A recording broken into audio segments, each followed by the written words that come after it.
പ്രവാസ ലോകത്തിലേക്ക് സ്വാഗതം. കഴിഞ്ഞ 4 വർഷങ്ങൾക്കിടെ 1000-ഓളം പേരുടെ ജീവനാണ് ഖത്തറിലെ തൊഴിലിടങ്ങളിൽ പൊലിഞ്ഞുപോയത്.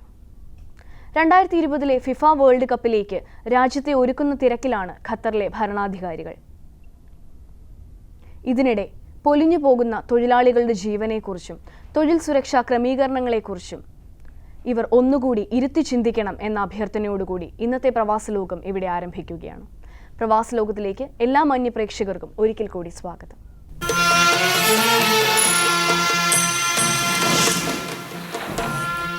പത്തനംതിട്ട ചന്ദനപ്പള്ളി സ്വദേശിയും RR പ്രവാസി സംഘം സനയ്യ ഏരിയയിലെ മെമ്പറുമായ തോമസ് ഫിലിപ്പിന് മഞ്ഞപ്പത്ത രോഗം പിടിപെട്ട് ഏതാണ്ട് 3 മാസക്കാലമായി ചികിത്സയിലായിരുന്നു.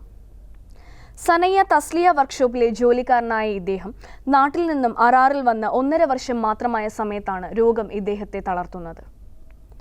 തോമസിനെ വിദഗ്ധ ചികിത്സയ്ക്ക് നാട്ടിലെത്തിക്കുന്നതിന് ആവശ്യമായ യാത്രാ ടിക്കറ്റും ചികിത്സാ സഹായവും RR പ്രവാസി സംഘം കേന്ദ്ര കമ്മിറ്റി ഭാരവാഹികളുടെയും വിവിധ ഏരിയ കമ്മിറ്റി അംഗങ്ങളുടെയും സാന്നിധ്യത്തിൽ സനയ്യ ഏരിയ സെക്രട്ടറി സഹദേവൻ കുട്ടനാട് തോമസ് ഫിലിപ്പിന് കൈമാറി.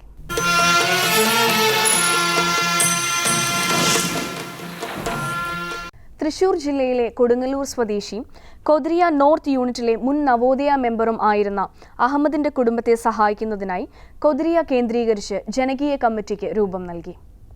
കിഡ്നി സംബന്ധമായ അസുഖത്തെ തുടർന്ന് നാട്ടിൽ വെച്ച് മരണപ്പെടുകയായിരുന്നു അഹമ്മദ്.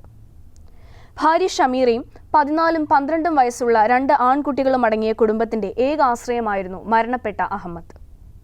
അഹമ്മദിന്റെ കുടുംബത്തെ സഹായിക്കാൻ താൽപ്പര്യമുള്ളവർ റിയാസ് പരളി മൊബൈൽ നമ്പർ 0550793675 എന്ന നമ്പറിലോ ഉണ്ണി ഗുരുവായൂർ 05622669558 എന്ന നമ്പറിലോ ബന്ധപ്പെടുക.